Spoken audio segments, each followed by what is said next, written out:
जो है वो होगा। All right, Kanika, I'll request you to kindly stay on with me as on the broadcast, as we are also looking at, in fact, all the Congress party leaders and workers who are now coming and have been waiting for long to pay their last respects and to offer their tributes to the departed soul of Dr. Singh. It is, in fact, in the years of his hard work and also of his intellect that now the world is thinking about the great work that in fact he did as the prime minister for 10 years when he was the prime minister of the post independence India. And right now, in fact, as we can see in the visuals, senior party members of the Congress are also offering their last tributes and gathering.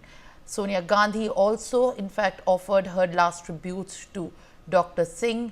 Now joining me live on the broadcast is my guest Nikhil Jain as well. So very good morning at this time. Now we are talking about how significantly India did and how significantly India could fight all the economic and financial recession back in fact in 1991 and 2008. And the credit in fact goes to none other but the mild mannered technocrat and the very fine economist that Dr. Singh was. As Dr. Singh's final journey has started and he will be in fact given this farewell with full state honors with 21 gun salute. How exactly in fact do you think is the history of Dr. Singh's going to be looking like for the future generations? What are the most significant and the most pivotal roles that he played are going to play also a very crucial factor in for the generations to learn? Simran, I feel there is no doubt about the fact that had it not been for Prime Minister Manmohan Singh, we would not have navigated the 1991 economic crisis or the 2008 global recession as well as we did. Like, we came out of the 2008 global crisis without much of a scratch. People did not even realize that the world's economy was collapsing, like unlike they did in most other parts of the world. And I strongly believe that it is Dr. Singh's body that has left, but his legacy, his work, his commitment to the country, to its people will always stay on. And that is something that I hope would guide the future generations of politicians and normal Indians for generations to come. The man was an absolute legend, I believe. His life is an inspiration. Somebody who was born in pre-partition India in a part that now falls in Pakistan in a very, very humble family, or let me put it straightly, he was born in a poor family.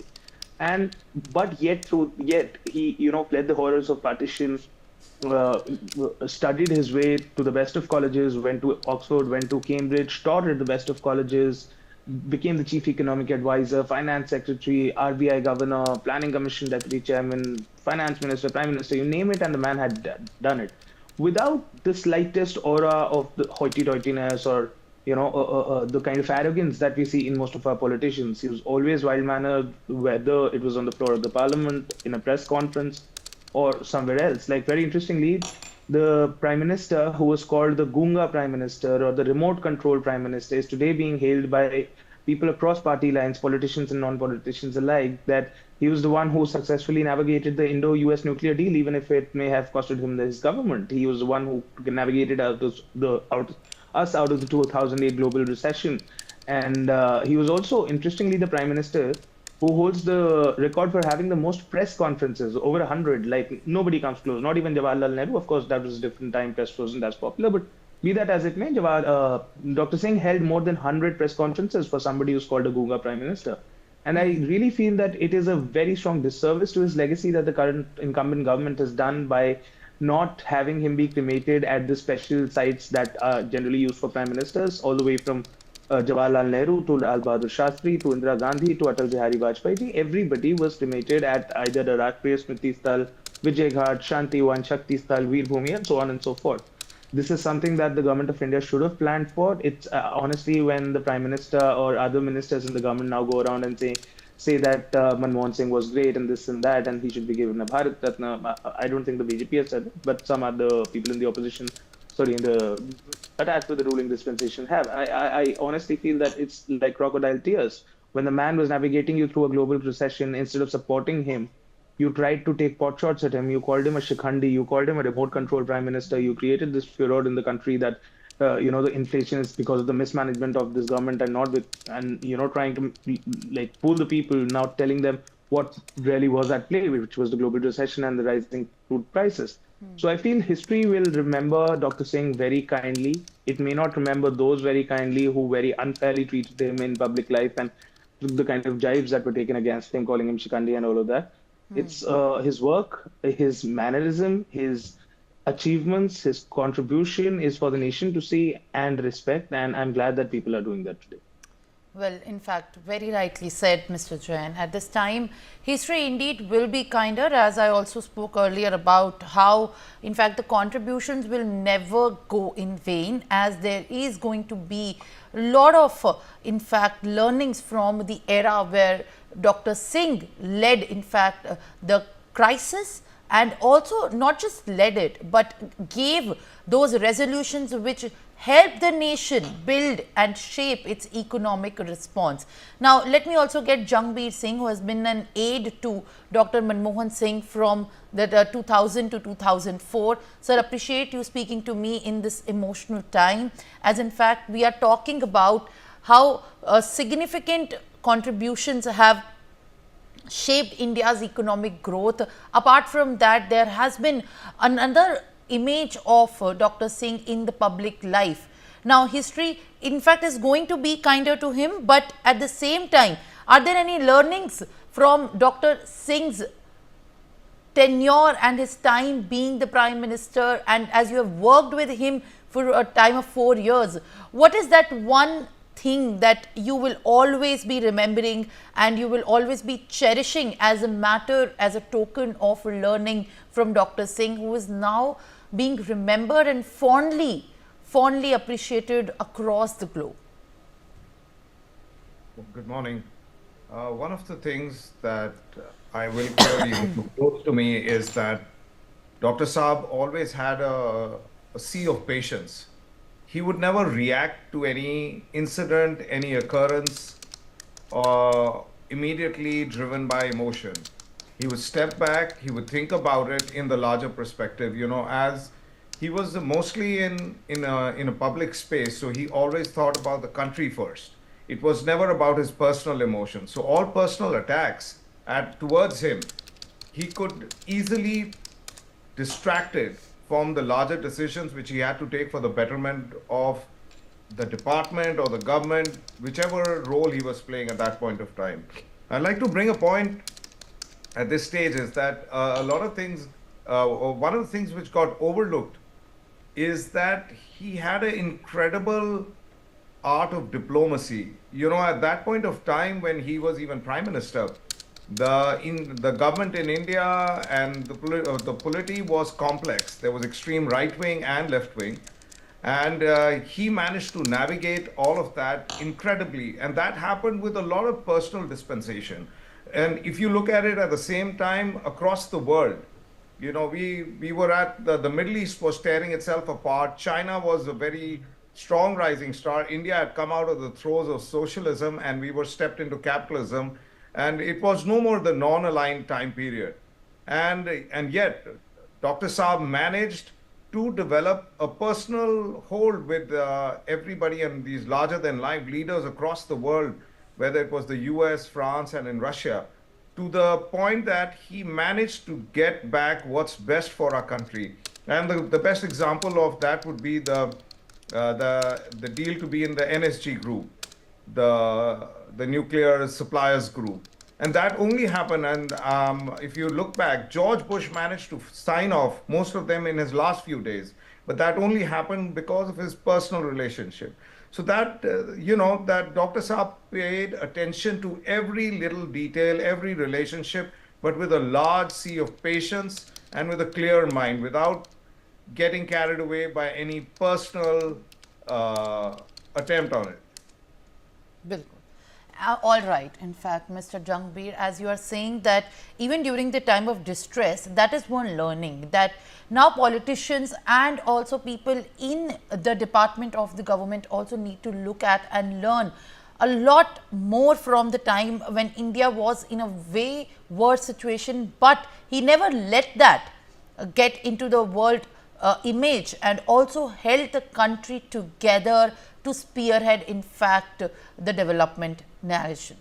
All right, I'll request you to kindly stay on with me, as I also have a few political reactions that are coming at this point of time on the demise of Dr. Singh.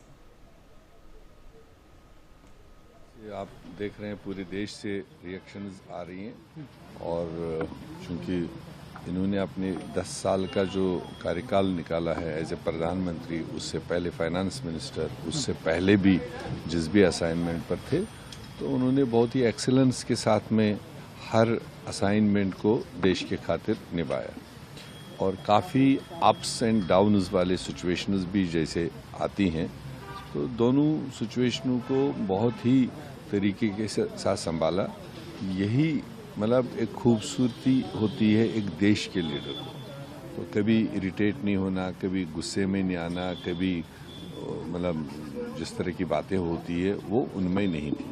मैं तो जहाँ तक उनको ज़्यादा नज़दीकी से देखा है, प्रधानमंत्री काल में तो उन्होंने कई सारे इनिशिएटिव लिए, तब भी जम्मू कश्मीर में जो हालात थे तो उन्होंने डायरेक्टली सारे स्टेक होल्डर्स को बुला करके खुला मंच कर दिया था। बहुत सज्जन थे, हमारे देश के लिए एक बहुत महत्वपूर्ण प्रधानमंत्री हमें मिले थे कि जो सबका सुनते थे और गरीबों की बात वो हमेशा करते। उन्होंने फूड स्कीम निकाली, उन्होंने आधार कार्ड निकाला, और वो हमेशा के लिए गरीबों के लिए ध्यान देते थे।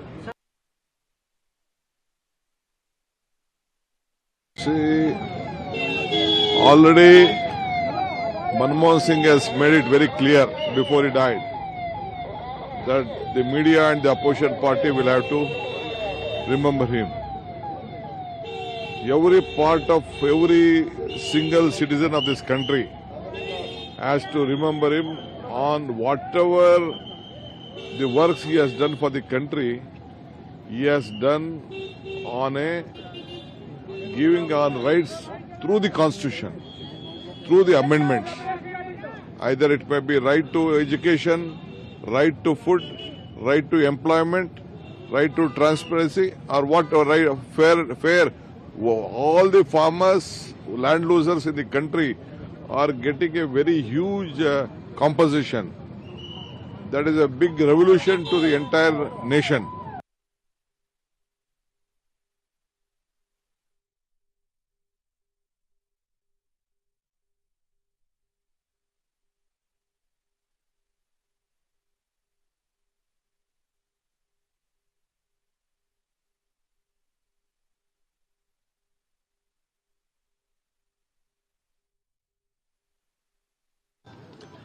इक्यानबे 92 साल की लंबी यात्रा, शायद उससे अधिक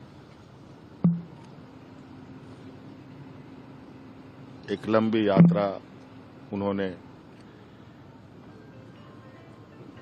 की है, और इसमें इस देश को एक नया आयाम दिया,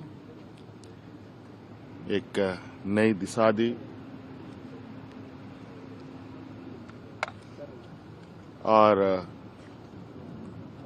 उनके बारे में कुछ भी कहा जाए बहुत कम होगा। बहुत कम लोग ऐसे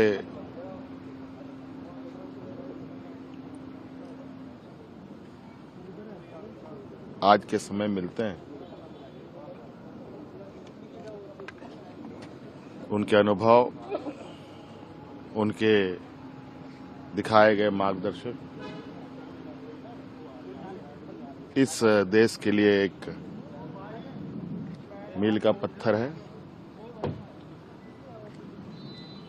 उनके इस अंतिम यात्रा पर हम लोग आज शरीक हुए। भगवान इनकी आत्मा को शांति दे, इनके परिवारजनों को आज के इस दुखद बेला में हम सब लोग, पूरा देशवासी उनके साथ हैं। विधि का विधान है और निश्चित रूप से मनमोहन सिंह जी हमेशा याद रहेंगे। Now, in fact, as you can see, viewers, in the live visuals, last respects are being paid to Dr. Singh. And before becoming the Prime Minister in 2004, Dr. Singh worked as an economic advisor, Deputy Chairman of the erstwhile Planning Commission, and the Deputy Governor in the RBI as well, the Chief Economic Advisor to the Government of India, and other various notable posts. One of his notable works was his tenure as the Finance Minister under the Prime Minister P.V. Narasimha Rao's government in the year 1991, when he launched the liberalization, privatization and globalization reforms in the year 1991. As in fact, Jangbir Singh is also live with me on the broadcast. Sir, when we are talking about the year 1991, when we are talking about the notable key portfolios that were being held in a very great command by Dr. Singh, while he also worked as the finance minister under Narasimha Rao's tenure, the LPG reforms in 1991 are a must talked subject. How do you recall this as in fact a very significant crucial time for even Dr. Singh to have launched and brought a lot of changes to the nation therefore?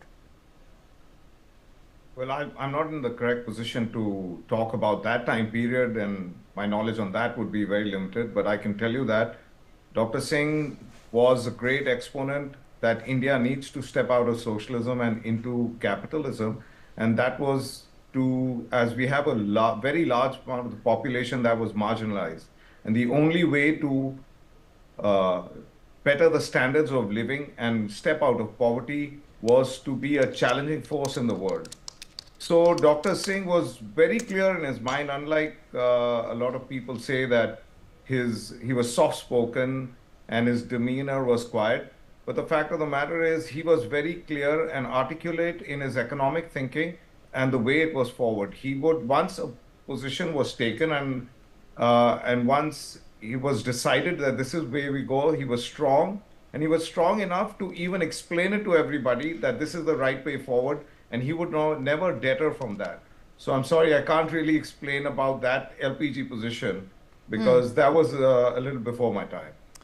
That is all right. But when we're talking about, this is one of just the aspects where, in fact, the difficult times were led by Dr. Singh, and the 1991 LPG reforms was one such, in fact, that crucial time that even the generations thereafter learnt through how the quiet PM being looked at while not saying much did a lot. On this aspect, in fact, I'll also like to have Sumit Peer with me. Sumit Peer, as you know, he has been such a technocrat and a person with great integrity. Like, we have learned a lot through textbooks, in fact, how that kind of a person has led the country. But when we are talking about Dr. Singh being called as a quiet PM and doing a lot without saying so much, I feel the resonance of this anecdote is much felt in these times. I think, ma'am, what is very clear about Dr. Singh is that he was a man of action. He was a man who had the vision, and honestly, if I'm not trying to get politics into it, he had a lot of political compulsions around him. I mean, everybody knows that, and admits that managing his way, managing all those challenges, which were internal, which were external, and there were a lot of pressure, pulls and pressures on it, including from coalition, including from his party, and then delivering for the country. Look, if you talk of the US civil nuclear deal, that was one of the very important factors where he put his foot down and said, look, this is how it is going to happen. Then you remember that day when Mr. Rahul Gandhi tore that ordinance, and literally anybody else would have resigned and said, no, I'm not doing the job. But Dr. Singh chose his dharma over his personal, ego and all. He said, no, this is what is right for the country. He will keep on doing that, and he will keep on doing the changes. If you look at even during his tenure in Narasimha Rao ji's as the finance minister, he was the one who convinced Rao Saab that, look, if we don't do the reforms, there's no other way the country is going to make out of it, and we are already hitting the rock bottom. That conviction, that belief that the reforms can work, to get that installed and get that literally sold in the political class of Congress was not easy. And then you needed a person who could really guide it through. I mean, If you look at PV Narasimha Rao ji, he was not an economist. Right now, who is the person? Even if I agree as a prime minister, okay, let's do it. Who is the person who's going to drive it? Bhai karega kaun? Then that is where Manmohan Singh ji came, and he would kind of manage his things. He would have his eyes on the focus. He will manage his things. He was not a typical politician who will be carried away by a lot of noise around him. He had this capability of filtering out the noise and doing whatever he could do in the best situation. And I'm telling you that honestly, if he would have been in any other party, I think his legacy would have been much taller than it is. Tall today, it is big today, it is formidable today. Nobody can take it away from him, but it could have been much bigger and taller. But look at the challenges he worked in. Look at those tough times he worked in. But still got his way out. And even Prime Minister Modi acknowledges that. Prime Minister Modi acknowledges that he has acknowledged his contributions. The only challenge is that it's not the style. How much do you talk or how much less do you talk? Some people have this flair of talking. Some people don't have this flair of talking. Some people want to work very hard and talk less. Some people do it the other way around. Whichever way it is. But when you see Dr. Manmohan Singh, you don't see a typical politician. Narasimha Rao ji was a typical politician, right? But Manmohan Singh ji was not that. He was the person who was kind of gone to do the job and come out, and he would not do a lot of politicking about it. Even after, in last 10 years, if you see, last 11, 12 years, when he was not the prime minister, you have not seen a lot of statements or that typical bayanbazi coming on every issue or the other. If he wanted, he could have given a statement on every goddamn thing, and